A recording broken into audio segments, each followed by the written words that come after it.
There are 10 quintillion insects alive right now. That's a 1, followed by 19 zeros.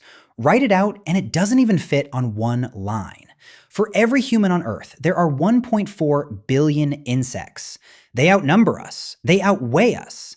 Insects have survived every mass extinction that ever wiped out something bigger. Asteroids, ice ages, 5 extinction events. They walked away from all of them. And 2 billion people eat them tonight as dinner. Not as a dare, not on a survival show, not for shock value on camera, as a normal Tuesday meal. So here's the question that should actually bother you.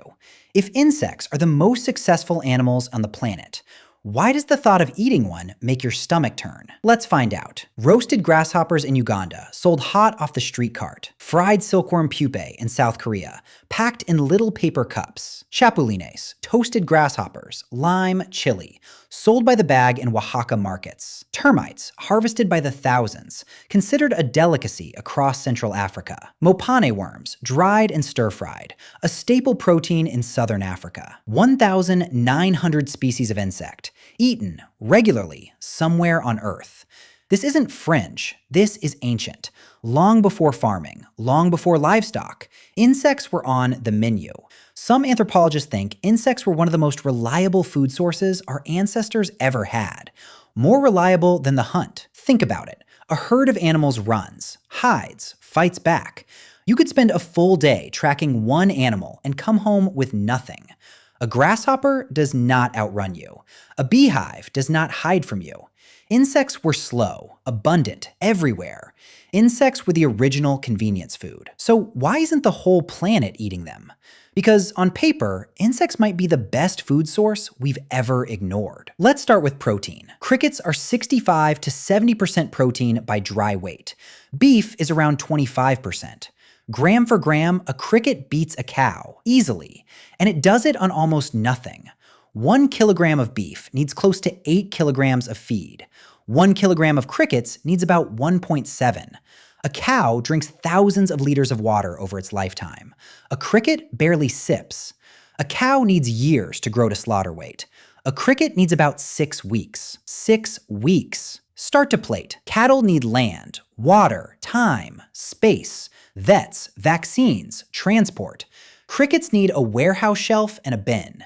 You cannot stack cows. You can stack crickets 10 trays high in a single room. A cricket farm can sit inside a city. A cattle ranch cannot. And it's not just crickets. Mealworms convert feed into body mass at a rate almost nothing else in agriculture can match. Black soldier fly larvae eat food waste. Literal garbage. Scraps that would otherwise rot in a landfill, releasing methane as they decompose. Instead, those scraps go in one end of a bin, and protein comes out the other. Dense enough to feed chickens, fish, sometimes humans directly.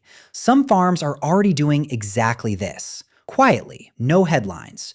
Growing soldier fly larvae to feed livestock and aquaculture at industrial scale. Which means insects are already inside your food chain. You just don't know it. You've probably already eaten something that ate an insect that ate your leftovers. Now, here's the part that should matter even more than the protein math. Livestock farming produces 14.5% of all human-caused greenhouse gas emissions. That's more than every car, plane, train, and ship on Earth combined. Cattle alone account for the majority of it, mostly methane, straight from digestion. Insects produce a small fraction of that per kilogram of edible protein, and they need almost no land at all. In 2013, the United Nations Food and Agriculture Organization published a report. It laid this out in plain language. It said insects could feed a growing population without wrecking the planet to do it. That report is now over a decade old. Walk into a grocery store in North America or Europe today. Go ahead, look down every aisle.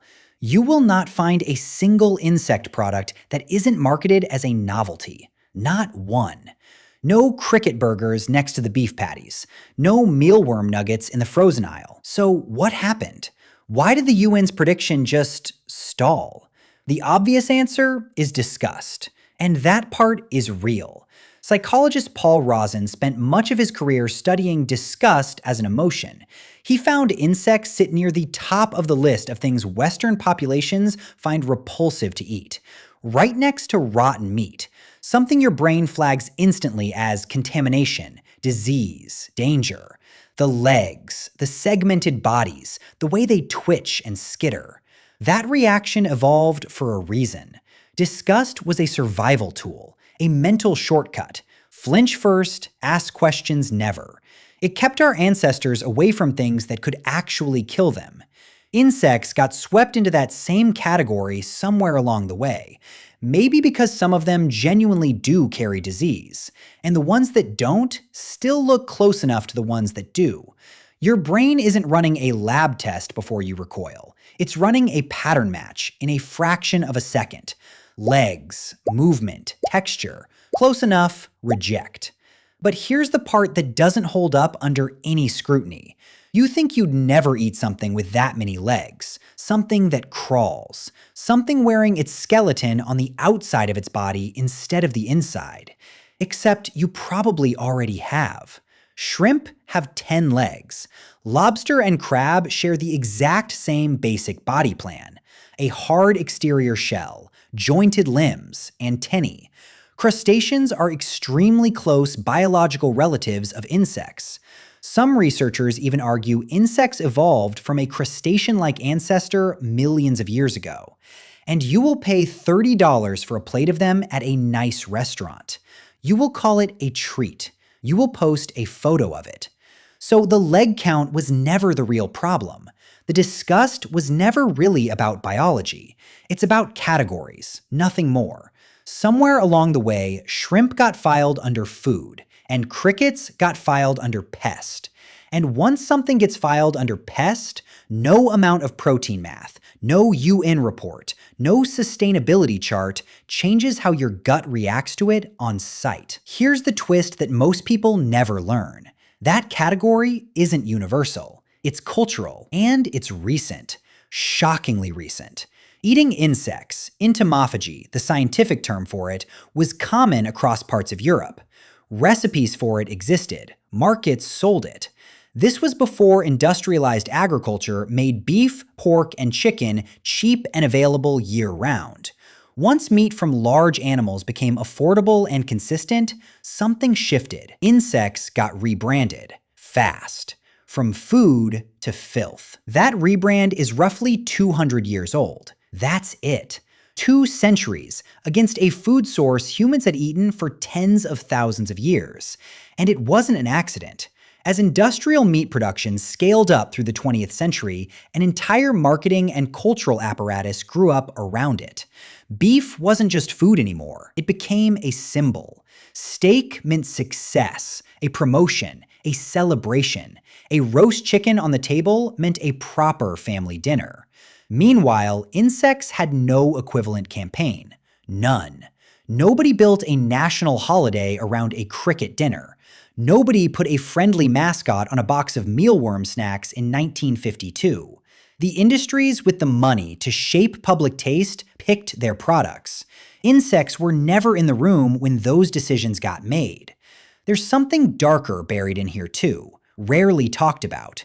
In the regions where insect eating stayed common, outsiders framed it in a specific way. Colonial administrators, later Western media. They painted it as a marker of poverty, of primitiveness, not what it actually was. A sophisticated, sustainable food system that had worked for centuries, tuned to local ecosystems. That framing didn't disappear when the colonial era ended. It still quietly shapes how insects get talked about in Western media today. A bizarre curiosity on a travel show. An extreme survival food for people stranded in the wilderness. Not a legitimate, ordinary dietary choice. And companies did try to break through it. Cricket flour startups launched with real ambition in the 2000s. Protein bars, pasta, baking flour, all made from ground crickets. The pitch was clever. Eat the insect without ever having to look at the insect. Grind it into powder. Hide it in a familiar shape. Some of those companies quietly shut down within a few years. Others pivoted entirely. They stopped chasing Western customers. They sold directly into countries where entomophagy was already normal, already expected. because that's where the actual demand had been the whole time. The Western market the UN report predicted, it simply never showed up. Europe tried a different route, the regulatory one. Starting in 2021, the EU began formally approving specific insect species for human consumption. Mealworms, crickets, locusts. Approved, tested, legal to sell across member states. It was framed publicly as a major step toward a more sustainable food future. Instead, it triggered an immediate and fairly intense backlash online. Misinformation spread fast.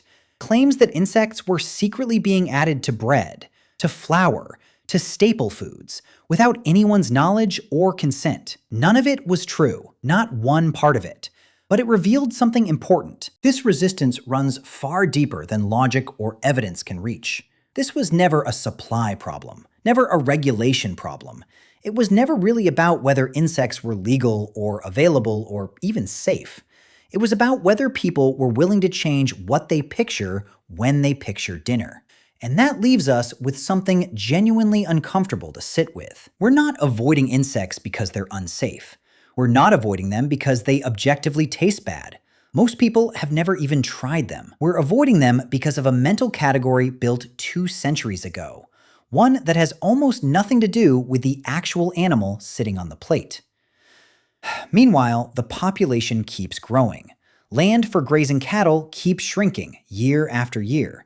And somewhere out there, right now, 10 quintillion insects are still going about their day, completely unaware that they might be one of the only realistic ways to feed the next century of human beings. So maybe the real question was never, why don't we eat insects? Maybe it's this. What else have we decided is disgusting for reasons we've completely forgotten?